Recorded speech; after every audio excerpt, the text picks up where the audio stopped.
City India news, महाराष्ट्रातील लोकप्रिय news channel.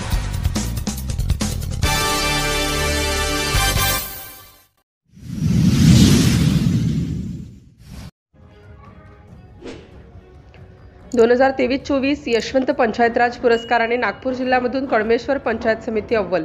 Panchayat समिती कळमेश्वर अंजुषा गराटे गटविकास अधिकारी यांच्या पुढाकाराने आणि मार्गदर्शनाखाली पंचायत समिती कार्यालयात विविध उपक्रम राबविले जातात।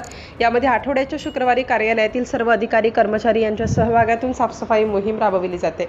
तसेच पंचायत समिती कार्यालयातील स्तनदा माता महिलांच्या सुविधेसाठी हिरकणी कक्षाची स्थापना करण्यात आलेली आहे आणि हिरकणी कक्ष स्थापन करणारी जिल्ह्यातील पहिली पंचायत समिती आहे। त्याचप्रमाणे महिलांच्या आरोग्याच्या सुविधेच्या दृष्टिकोनातून पॅड इन्सुलेटर मशीन सुद्धा लावण्यात आलेली आहे। या सर्व बाबीचा विचार करून पंचायत समिती कळमेश्वर या कार्यालयाने ग्रामविकास मंत्रालयाकडून राबवण्यात येणारे यशवंत पंचायत राज पुरस्कार करिता सन 2023-24 मध्ये भाग घेतला असता शासनाच्या विविध स्तरावरील तपासणी अंती पंचायत समितीने यशवंत पंचायत राज अभियान 2023-24 अंतर्गत नागपूर विभाग आणि राज्य स्तरावर प्रथम पुरस्कार पटकावला आहे। यशवंत पंचायत राज पुरस्कार अंतर्गत राज्यात व विभागात प्रथम क्रमांक आल्याबद्दल राज्याचे महामहिम माननीय राज्यपाल CP राधाकृष्णन, ग्रामविकास मंत्री जयकुमार गोरे, राज्यमंत्री योगेश कदम यांच्या हस्ते पारितोषिक व सन्मानचिन्ह देऊन गौरविण्यात आलं।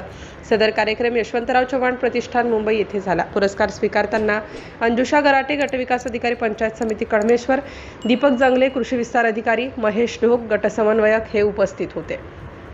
सिटी इंडिया न्यूज साठी प्रतिनिधी अमोल पुरीसह कॅमेरामॅन प्रवीण धरममाडी।